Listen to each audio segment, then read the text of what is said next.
which will be detailed in the following video. Thank you. As part of engineering analysis and design, we have designed and constructed a multimeter. It measures current up to 3 amperes and potential difference up to 3 volts. It's made with recycled materials. The multimeter works with permanent magnets and copper coils using the principle of electromagnetic induction and no internal batteries. The interaction between the magnets and the coils produces a diastolic movement, which can be used to obtain current and voltage readings. The diastolic movement is a DC moving coil-type movement in which an electromagnetic core is suspended between the poles of a permanent magnet. Design of multimeter.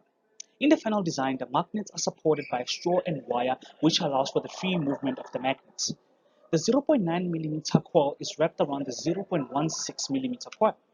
The 0.16 mm coil has a 20 ohm resistor in series and allows for voltage measurements. The larger coil is used for current measurements.